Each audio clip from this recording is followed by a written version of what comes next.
So ఇంకోటి sir ఏంటంటే ఈ మధ్య బాగా సోషల్ మీడియాలో ఈ కైరోప్రాక్టిక్ ట్రీట్మెంట్ అని చెప్పేసి నేను వింటా ఉన్నా. అంటే సౌండ్ వస్తూ ఉంది టక్ టక్ టక్ టక్ అని.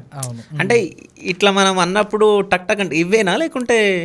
అది ఇప్పుడు చాలా ట్రెండింగ్ ఉందండి యాక్చువల్గా. అదే సో అందరు వీడియోస్ అప్లోడ్ చేయడం, కొంతమంది మోడల్స్ పెట్టి అప్లోడ్ చేయడం చాలా ట్రెండింగ్ వ్యూవర్షిప్ జరుగుతుంది.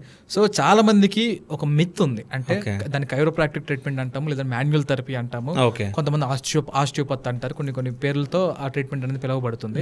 సో ఆ ట్రీట్మెంట్ దేనికి యూజ్ చేస్తారు ముందు అంటే జనరల్గా స్పైన్ అలైన్మెంట్ కోసం కానీ బాడీలో బోన్ అలైన్మెంట్ కోసం కానీ ఈ యొక్క కైరోప్రాక్టిక్ ట్రీట్మెంట్ అనేది హెల్ప్ అవుతుంది. సో దానివల్ల పెయిన్ రిలీఫ్ అవుతుంది and also range of motion అంటాం, అంటే మూమెంట్ అనేది పెరగడం కానీ మూమెంట్ రేంజ్ పెరగడం కానీ చాలా వరకు యూజ్ అవుతుంది.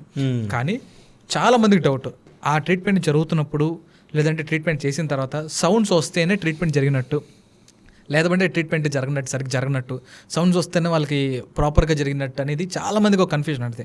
కొంతమంది పేషెంట్ దానివల్ల కొంతమంది డిప్రెషన్లోకి వెళ్ళిపోతారు అనమాట.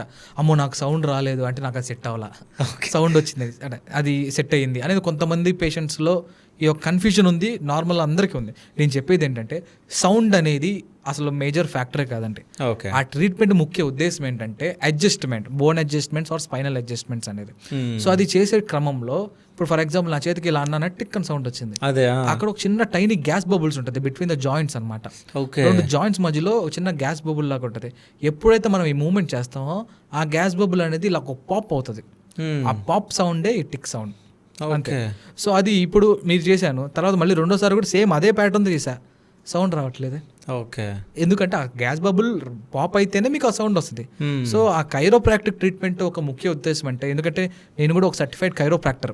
సో నేను పేషెంట్స్కి చేస్తున్నప్పుడు కానీ నేను ట్రీట్మెంట్ చేస్తున్నప్పుడు కానీ చాలా మందికి కొంతమందికి ఒక కన్ఫ్యూజన్లో ఉంటారు వాళ్ళు. సో వాళ్ళకి నేను ముందుగానే వాళ్ళకి ఎడ్యుకేట్ చేసి నేను ట్రీట్మెంట్ చేస్తాను, అర్థమవుతుంది కాబట్టి.